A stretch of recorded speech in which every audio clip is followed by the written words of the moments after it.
Hello students, મારી YouTube channel physics by Rathod સરમાં તમારું સ્વાગત છે. આપણે આજે ચેપ્ટર નંબર 3 ચાલુ કરીએ છીએ અને જેનું નામ છે પ્રવાહ વિદ્યુત. હવે આગળનું જે પ્રકરણ છે એમાં આપણે થોડી અત્યારે હાલ આ ચેપ્ટરમાં થોડી પ્રસ્તાવના સમજીએ, બરાબર? તો તમે જો આગળના બે પ્રકરણ આપણે ભણ્યા. પહેલું ચેપ્ટર હતું વિદ્યુત ભાર અને વિદ્યુત ક્ષેત્ર, જેમાં આપણે સ્થિર વિદ્યુત ભારની વાત કરી.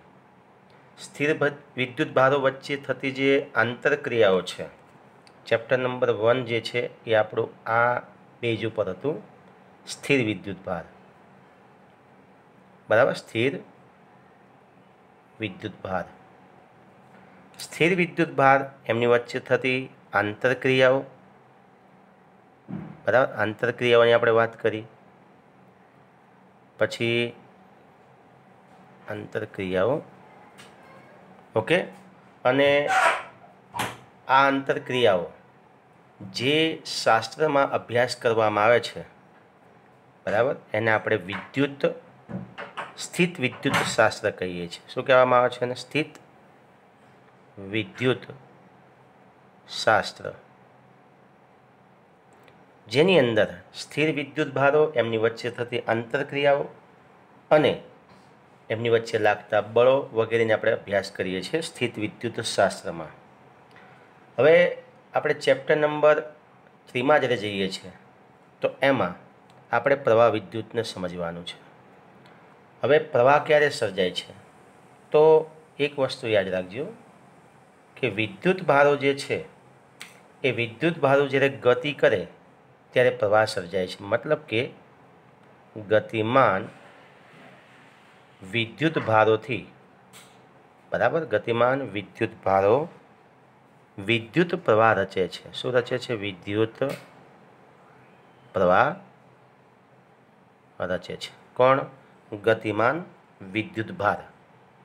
હવે ગતિમાન વિદ્યુત ભાર વિદ્યુત પ્રવાહ રચે છે, બરાબર. તો કુદરતીમાં વિદ્યુત ભારો આ પ્રકારનું અસ્તિત્વ ધરાવતા હોય છે કે જ્યાં વિદ્યુત ભાર કુદરતી રીતે ગતિ કરતા હોય અને પ્રવાહનું નિર્માણ કરે છે. જેમ કે આકાશમાં જે વીજળીના ચમકારા થાય છે, તો આકાશમાં, બરાબર, વીજળીના ચમકારા એ એક પ્રકારના શું છે? વિદ્યુત ભારોનું વહન છે. હા, એ ખરું કે આકાશમાં જ્યારે વીજળીના ચમકારા થાય છે ત્યારે વિદ્યુત ભારનું વહન કેવું હોય છે? ક્ષણિક હોય છે, કાયમી હોતું નથી, બરાબર. અને તેના લીધે ક્ષણિક વહન થતું હોય તો પ્રવાહ પણ ઓકે એને ક્ષણિક પ્રવાહ કહેવાય. આને સ્થિર પ્રવાહ કહી શકાય નહીં. આ કયો પ્રવાહ કહેવાય? ક્ષણિક પ્રવાહ. ઓકે, ક્ષણિક પ્રવાહ કહેવામાં આવે છે. બીજું કે આ જે પ્રવાહ સર્જાયો એ વિદ્યુત ભારની ક્ષણિક ગતિના લીધે સર્જાય છે. હવે રોજિંદા જીવનમાં કેટલીક એવી પણ ઘટનાઓ છે કે જ્યાં સ્થિર વિદ્યુત ભારનું વહન આપણને મળતું હોય. જેમ કે બેટરી જે છે, સેલ જેને આપણે કહીએ છીએ, તો એ બેટરીથી આપણને જે વિદ્યુત પ્રવાહનું મળે છે અથવા વિદ્યુત ભારની જે ગતિ થાય છે એ સ્થિર ગતિ હોય છે. કેવી ગતિ હોય છે? સ્થિર. મતલબ કે સ્થાયી પ્રવાહ રચે છે. બેટરીથી કયો પ્રવાહ મળે આપણને? સ્થાયી પ્રવાહ મળે છે. કેવો પ્રવાહ? સ્થાયી પ્રવાહ. આ સિવાય ઘણા ઉદાહરણ છે. બેટરી છે, પછી ટોર્ચ, ટ્રાન્ઝિસ્ટર, જે બધા સેલથી ચાલે છે. તો એ બેટરી દ્વારા આ બધા જ સાધનોમાં વિદ્યુત પ્રવાહનું સ્થાયી વહન થતું હોય છે. ઓકે. હવે આપણે વિદ્યુત ભારોની જે ગતિનો જે અભ્યાસ પ્રવાહ વિદ્યુત શાસ્ત્ર કહેવામાં આવે છે. હવે આપણે જેમ સ્થિત વિદ્યુત ભારો છે એની આંતરક્રિયાઓ, એમના બળો, એમની વચ્ચેના ક્ષેત્રો, એનો અભ્યાસ આપણે જે કર્યો એ સ્થિત વિદ્યુત શાસ્ત્ર કહેવામાં આવે છે. તો હવે જે આપણે વાત કરીએ છીએ એ કે ભાઈ જો ગતિમાન વિદ્યુત ભાર હોય તો વિદ્યુત ભારની વિદ્યુત ભારોની ગતિના અભ્યાસને પ્રવાહ વિદ્યુત શાસ્ત્ર કહેવામાં આવે છે. શું કહેવામાં આવે છે? પ્રવાહ વિદ્યુત શાસ્ત્ર. જેમ સ્થિર વિદ્યુત ભારનો અભ્યાસ જેમાં કરવામાં આવે એ સ્થિત વિદ્યુત શાસ્ત્ર, એમ વિદ્યુત ભારોની જે ગતિ શરૂ થાય, બરાબર, તો એ વિદ્યુત ભારોની ગતિનો અભ્યાસ એને વિદ્યુત શાસ્ત્ર કહેવામાં આવે છે. આ ચેપ્ટરમાં આપણે શું ભણવાનું છે? મતલબ કે આપણા ચેપ્ટરનો આખો એક ડ્રાફ્ટ શું છે? તો આ ચેપ્ટરમાં આપણે કેટલીક અગત્યની ભૌતિક રાશિ ભણવાની છે. એમાં પહેલું છે વિદ્યુત પ્રવાહ, બીજું છે વિદ્યુત પ્રવાહ ઘનતા, પછી ત્રીજી બાબત છે ડ્રિફ્ટ વેગ. આ શબ્દ તમારા માટે નવો છે, ડ્રિફ્ટ વેગ. ચોથી બાબત છે આપણી મોબિલિટી. આ બધા નવા શબ્દો તમારા માટે છે, મોબિલિટી. બરાબર, આ મુખ્ય ટોપિક છે. આ સિવાય કેટલાક જોડાણો આપણે સમજવાના છે. અવરોધ, વિદ્યુત કોષ, અવરોધ અને વિદ્યુત કોષના જોડાણો, સમાંતર અને શ્રેણી જોડાણ. પછી એ બંને સાથે સંબંધિત કિર્ચોફના નિયમો 1 અને 2, એમ 2 કિર્ચોફના નિયમ છે, એને સમજવાના છે. વિદ્યુત વહન થાય તો ઉદ્ભવતી જે વિદ્યુત ઉષ્મા, એ વિદ્યુત ઉષ્મા મતલબ કે વિદ્યુત ઉર્જાનું ઉષ્મા ઉર્જામાં જે રૂપાંતરણ થાય છે એનો અભ્યાસ પણ આપણે કરવાનો છે. એ સિવાય પોટેન્શિયોમીટર અને વિસ્ટન બ્રિજ, આ બધો જ અભ્યાસ આપણે આ ચેપ્ટરમાં કરવાનો છે. મતલબ કે આપણા માટે વિદ્યુત પ્રવાહ આગળના બંને ચેપ્ટર જેટલું જ ખૂબ જ અગત્યનું ચેપ્ટર છે. ઓકે, તો આ આપણી પ્રસ્તાવના હતી. મેં જે નામ દીધા છે તમે વારંવાર સાંભળીને યાદ રાખી શકો છો કે માત્ર માહિતી છે પ્રસ્તાવનાની. હવે આપણે એક ટોપિક ચાલુ કરીએ છીએ જેમાં નામ છે વિદ્યુત પ્રવાહ. અહીંથી આપણો પ્રશ્ન શરૂ થાય કે વિદ્યુત પ્રવાહ કોને કહેવામાં આવે છે? બરાબર, તો આપણે ઉપર તો જોયું ગતિમાન વિદ્યુત ભારો વિદ્યુત પ્રવાહ રચે છે. ઓકે, તો હવે આપણે એને ધ્યાનથી સમજીએ કે વિદ્યુત પ્રવાહ હકીકતમાં છે શું. તો એક તો નક્કી વસ્તુ છે કે વિદ્યુત ભારો જે છે, એટલે કે વિદ્યુત પ્રવાહનું નિર્માણ કોણ કરે છે? તો વિદ્યુત ભારોની ગતિ, વિદ્યુત ભારોની ગતિ એ વિદ્યુત પ્રવાહ રચે છે. ઓકે, ચલો એક ઉદાહરણથી સામાજિક તમને સમજાવું કે ધારો કે વાહકના કોઈ આડછેદમાંથી, હવે વાહક શું તમે, તો આપણી પાસે આ એક વાહક છે, બરાબર, અને આ વાહકનો આપણે કોઈ એક આડછેદ વિચારીએ છીએ. સમજી લો કે આ એક આડછેદ છે. તો વાહકના કોઈ આડછેદમાંથી, આડછેદ, આખા આડછેદ એટલે તમે જ્યારે કોઈ વસ્તુને આમ આડી કાપો છો તો જે ગોળાકાર ભાગ તમને દેખાય એ આડછેદ, તમને ખ્યાલ હશે. તો વાહકના કોઈ આડછેદમાંથી, સમજી લો કોઈ આડછેદમાંથી ટી સમયમાં પસાર થતો વિદ્યુત ભારનો ચોખ્ખો જથ્થો, પસાર થતો ભારનો એટલે કે કયો વિદ્યુત ભાર? તો વિદ્યુત ભાર ક્યુ કરી નાખજો. વિદ્યુત ભાર ક્યુનો ચોખ્ખો, નેટ જેને આપણે કહીએ છીએ, ચોખ્ખો વિદ્યુત ભાર, મતલબ કહી શકે કોઈ આડછેદમાંથી ટી સમયમાં પસાર થતો ચોખ્ખો વિદ્યુત ભાર ક્યુ હોય, એટલે ક્યુ જેટલો વિદ્યુત ભાર જો પસાર થતો હોય તો સ્થાયી વહન માટે, યાદ રાખજો કયા વહન માટે કહું છું આ શબ્દ હું? સ્થાયી વહન માટે. સ્થાયી વહન માટે શું થાય? તો સ્થાયી વહન માટે તમે કહી શકો છો I = Q/T.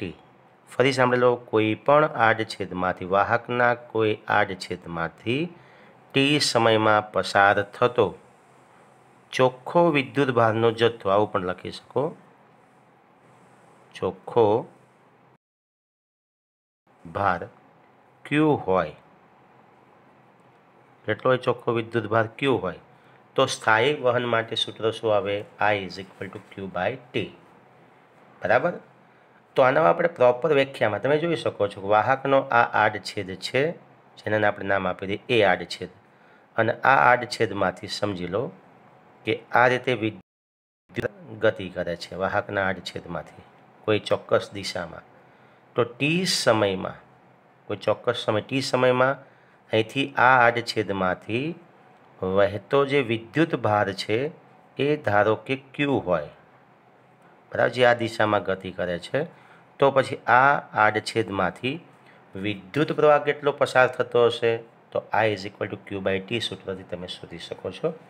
પણ જો એની પ્રોપર વ્યાખ્યા આપવી હોય તો અહીંયા આપણે એની વ્યાખ્યા સમજી લો. વિદ્યુત પ્રવાહ કોને કહેવામાં આવે છે? ઓકે, વિદ્યુત ભારોની ગતિની દિશાને લંબ એવા શું કહે છે? યાદ રાખજો, વિદ્યુત ભારોની ગતિની દિશાને લંબ એવા વાહકના કોઈ આડછેદમાંથી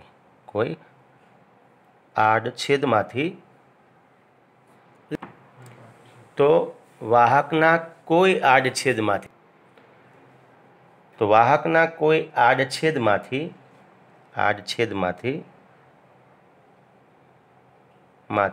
એકમ સમયમાં, યાદ રાખજો, એકમ સમયમાં પસાર થતા વિદ્યુત ભારના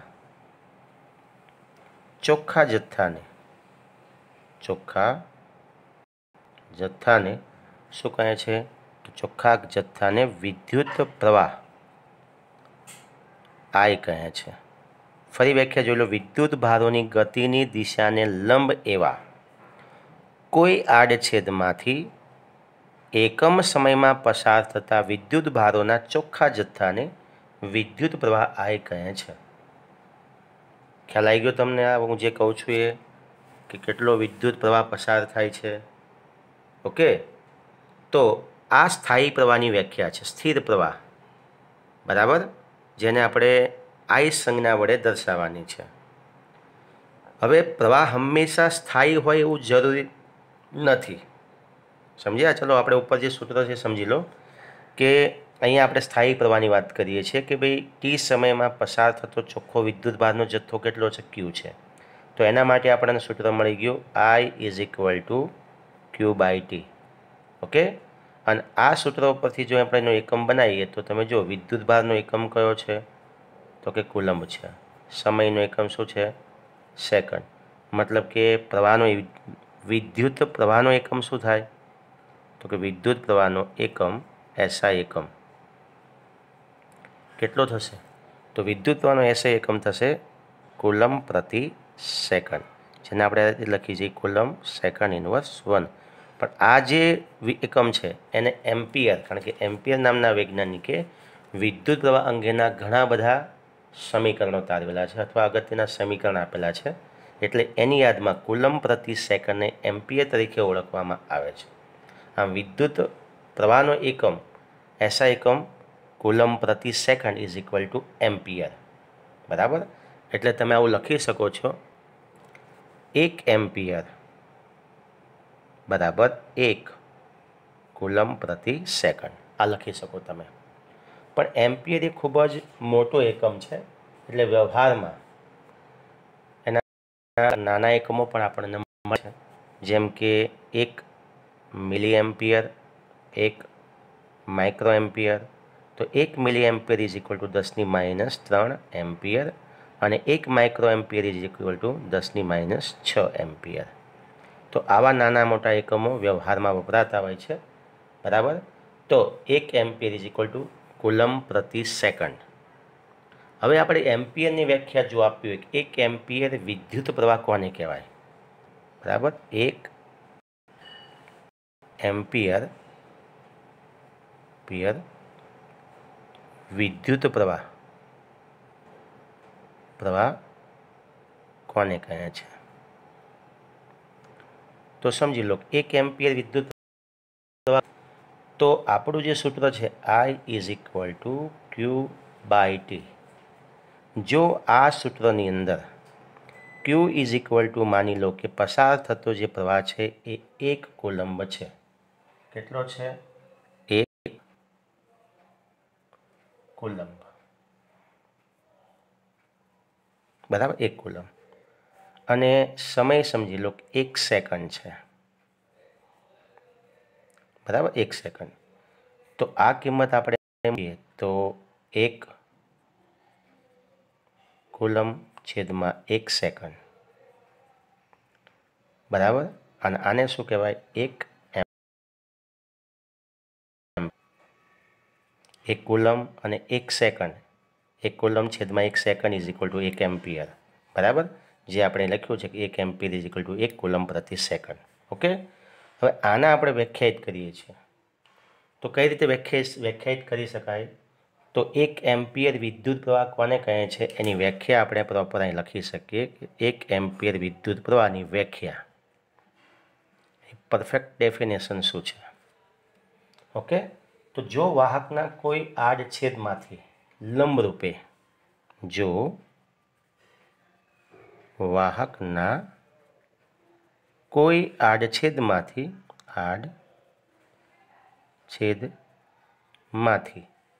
1 સેકન્ડમાં, શોર્ટમાં લખું છું, 1 સેકન્ડમાં પસાર થતો વિદ્યુત ભારનો જથ્થો, પસાર થતો વિદ્યુત ભારનો જથ્થો 1 કુલંબ હોય છે ને. આજ બોલીએ છીએ ને આપણે, શું બોલીએ છીએ કે જો વાહકના કોઈ આડછેદમાંથી 1 સેકન્ડમાં પસાર થતો વિદ્યુત ભારનો જથ્થો 1 કુલંબ હોય તો, બરાબર, પસાર 1 કુલંબ હોય તો તેમાંથી પસાર થતો પ્રવાહ તે આડછેદમાંથી પસાર થતો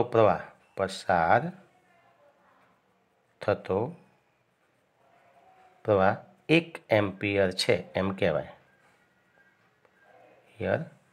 છે તેમ કહેવાય. ખ્યાલ આવી ગયો? જો ફરી બોલી જાઉં, જો વાહકના કોઈ આડછેદમાંથી 1 સેકન્ડમાં પસાર થતો વિદ્યુત ભારનો જથ્થો જો 1 કુલંબ હોય તો વાહકના આડછેદમાંથી પસાર થતો વિદ્યુત પ્રવાહ 1 એમ્પિયર છે એમ કહેવાય.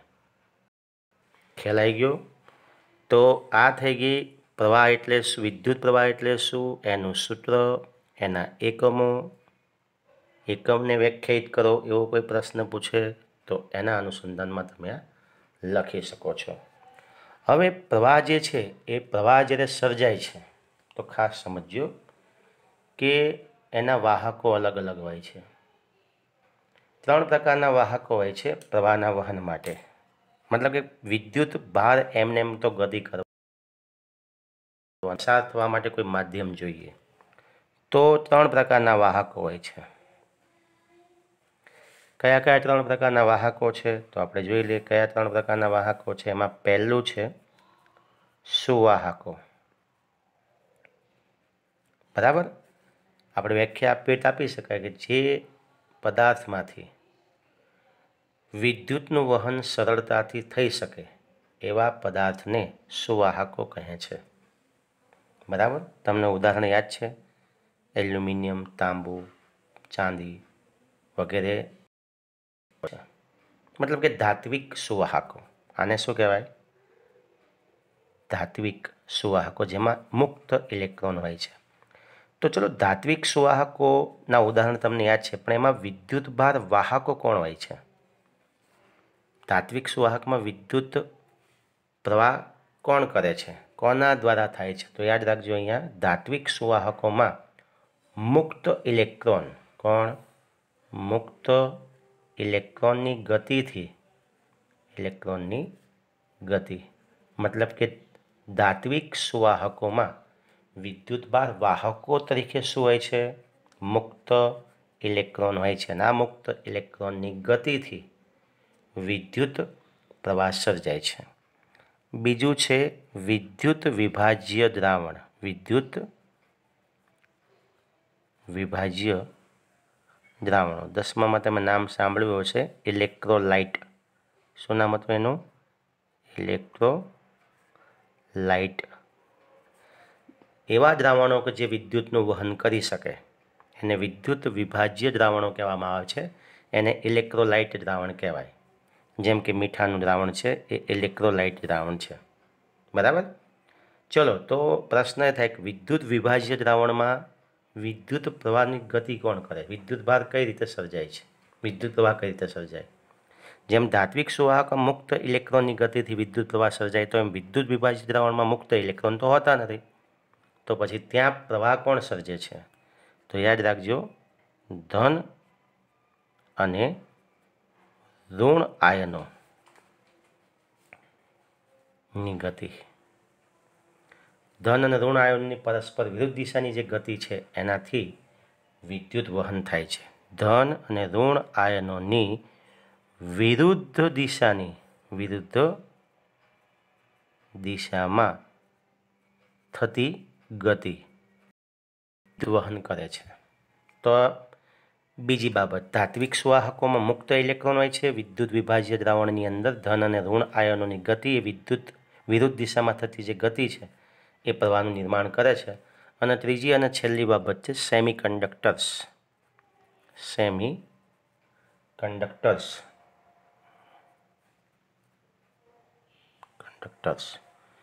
જેને આપણે અર્ધવાહક કહીએ છીએ. શું કહીએ છીએ? અર્ધવાહકો. મતલબ કે આપણે 3 પ્રકાર છે. આપણે તમને ખ્યાલ છે, તત્વોને આપણે 3 ભાગમાં, ધાતુ, અધાતુ અને અર્ધધાતુ. તો જે અર્ધધાતુ છે એને અર્ધવાહક કહેવાય, સેમિકન્ડક્ટર્સ. તો એ સેમિકન્ડક્ટર્સમાં વિદ્યુત વહન કોના દ્વારા થાય છે? તો 2 રીતે થાય છે. આંશિક મુક્ત ઇલેક્ટ્રોન. બરાબર, યાદ રાખજો, મુક્ત ઇલેક્ટ્રોન અને આંશિક હોલ દ્વારા. હોલ એટલે છિદ્ર. તમને એમ થાય કે આ હોલવાળી કઈ રીતે વિદ્યુતનું વહન કરતા હશે? તો એનું આપણે ચેપ્ટર સેમિકન્ડક્ટર્સનું જે ચેપ્ટર છે એમાં આપણે બહુ વિશાળતાથી અને બહુ વિસ્તૃત રીતે સમજવાનું છે. તો 3 પ્રકારના વાહકો છે: ધાત્વિક વાહક સુવાહકો, વિદ્યુત વિભાજ્ય દ્રાવણ જેને ઇલેક્ટ્રોલાઇટ કહેવામાં આવે છે, અને સેમિકન્ડક્ટર્સ જેને આપણે અર્ધવાહકો કહીએ છીએ. ધાત્વિક સુવાહક છે એમાં મુક્ત ઇલેક્ટ્રોનની ગતિથી પ્રવાહ સર્જાય છે દ્રાવણોની અંદર ધન અને ઋણ આયનોની વિરુદ્ધ દિશાની ગતિથી. અને સેમિકન્ડક્ટર્સમાં 2 રીતે થાય છે: આંશિક રીતે મુક્ત ઇલેક્ટ્રોન અને આંશિક રીતે હોલ દ્વારા વિદ્યુત વહન થતું હોય છે. હવે આપણે વાત કરીએ છીએ કે અત્યાર સુધી જે વાત કરીએ સ્થાયી પ્રવાહની વાત કરી, કે સ્થિર પ્રવાહ વહેતો હોય તો Q/T તમે લખી શકો છો. પણ દરેક પરિસ્થિતિમાં પ્રવાહ હંમેશા સ્થાયી હોતો નથી, વધઘટ થયા કરતો હોય છે. બરાબર. તો ધારો કે ટી સમય છે, એ ટી સમયમાં પસાર થતો જે વિદ્યુતભાર છે Q છે. બરાબર. અને ટી પ્લસ ડેલ્ટા ટી સમયમાં પસાર થતો જે પ્રવાહ છે Q પ્લસ ડેલ્ટા Q છે. મતલબ કે વધઘટ થાય છે પ્રવાહમાં સમય સાથે. તો તમે જોઈ શકો છો કે ડેલ્ટા ટી સમયગાળામાં પસાર થતો જે વિદ્યુતભાર છે, પરિણામે આડછેદ, આપણે વાત કરી ને કે વાહકના કોઈ પણ આડછેદમાંથી પસાર થતો ચોખ્ખો વિદ્યુતભાર, તો ડેલ્ટા ટી જેટલા સમયગાળામાં પસાર થતો આડછેદમાંથી પસાર થતો ચોખ્ખો વિદ્યુતભાર, તો તમે જોઈ શકો છો કેટલો વિદ્યુતભાર પસાર થાય છે, ડેલ્ટા Q. બરાબર, જે સતત વધઘટ પામતા રહે છે. તો ડેલ્ટા ટી સમયગાળા વાહકના આડછેદમાંથી પસાર થતો ચોખ્ખો વિદ્યુતભાર જો ડેલ્ટા Q હોય, બરાબર, તો અહીંયા તમને જે પ્રવાહ મળશે એ સરેરાશ વિદ્યુત પ્રવાહ મળશે. શું મળશે? સરેરાશ વિદ્યુત પ્રવાહ. યાદ રાખજો, સરેરાશ વિદ્યુત પ્રવાહ, જેને તમે આ રીતે દર્શાવી શકો છો. બરાબર. ઉપર આપણે જે સૂત્ર લખ્યું હતું એ ડાયરેક્ટ લખ્યું સ્થાયી પ્રવાહ માટે, I = Q/T ડાયરેક્ટ. પણ હવે આપણે વાત કરીએ છીએ જો પ્રવાહ સ્થિર ના હોય એવા સંજોગોની. તો જો પ્રવાહ સ્થિર નથી અથવા સ્થાયી પ્રવાહ નથી તો એવા કન્ડિશનમાં સરેરાશ વિદ્યુત પ્રવાહ આપણે શોધવો પડે અને સરેરાશ વિદ્યુત પ્રવાહ માટેની આ સંજ્ઞા છે જેમાં તમે લખી શકો delta Q by delta T. બરાબર. તો આ સરેરાશ વિદ્યુત પ્રવાહ માટેનું શોધવા માટેનું સમીકરણ છે. હવે જો ટી સમયમાં વાહકના આડછેદમાંથી આપણે હવે એક કામ કરીએ કે આ જે સમયગાળો છે એને આપણે ઘટાડતા જઈએ છીએ. આપણે ચોક્કસ એટ ધ ટાઈમ કેટલો વિદ્યુત પ્રવાહ પસાર થતો હશે એ આપણે શોધવો છે.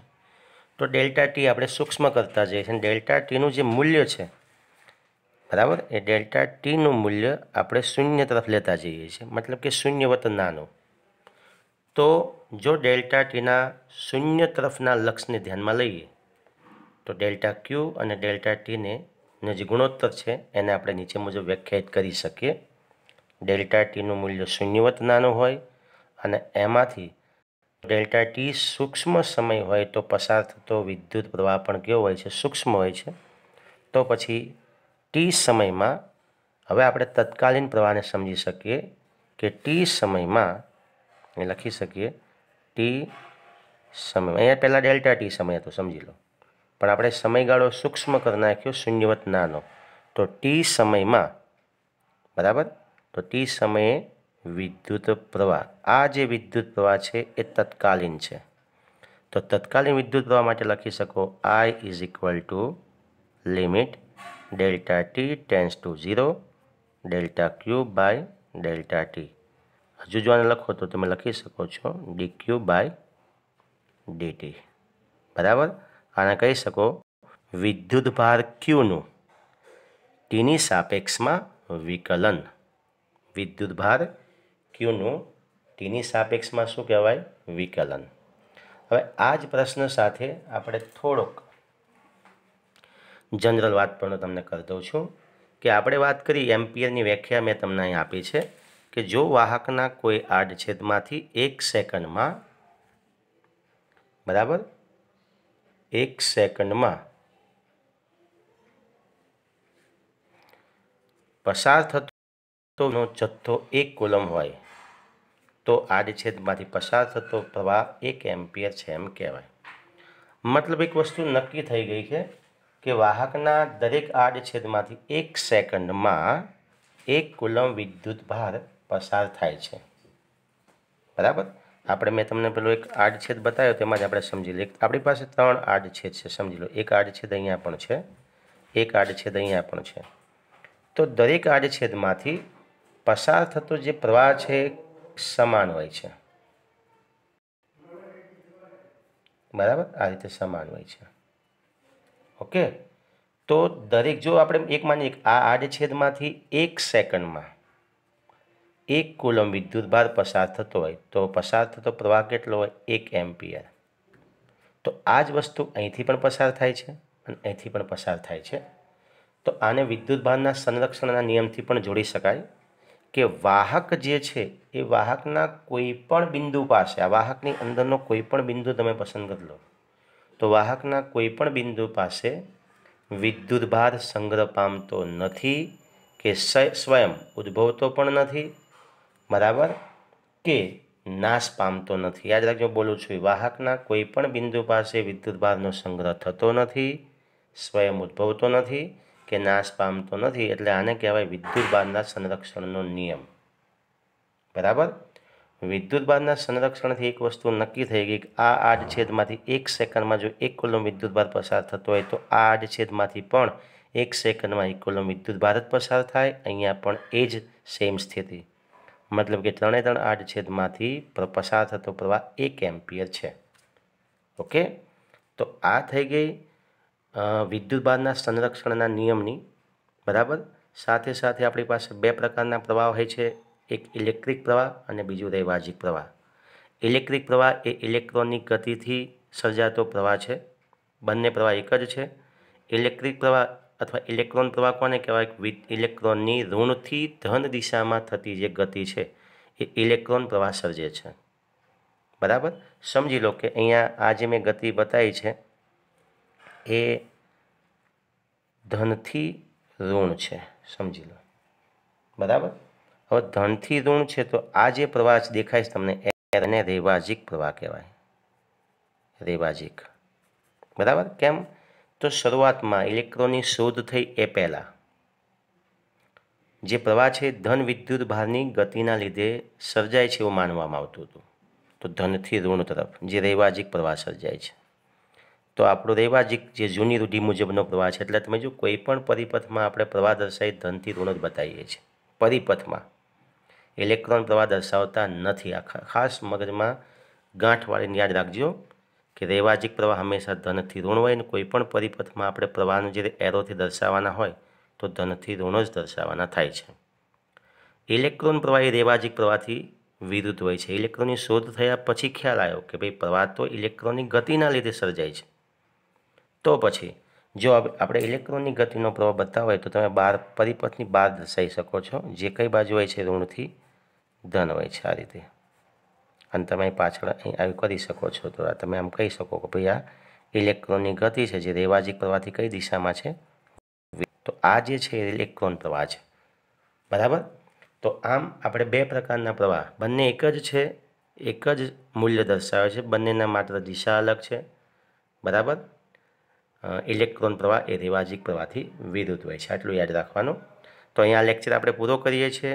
આ આપણી પ્રસ્તાવના અને એક સામાન્ય વિદ્યુત પ્રવાહની સમજૂતીનો લેક્ચર હતો. ધ્યાનથી એને સમજજો, કારણ કે આ ચેપ્ટર આપણા માટે આગળના બે ચેપ્ટર જેટલા અગત્યના છે એટલું જ અગત્યનું છે. તો મળીએ નેક્સ્ટ લેક્ચરમાં. મારી ચેનલ હજુ પણ તમે જો સબસ્ક્રાઈબ અને શેર ના કરી હોય તો પ્લીઝ તમારા મિત્રો સુધી એને અવશ્ય શેર કરો.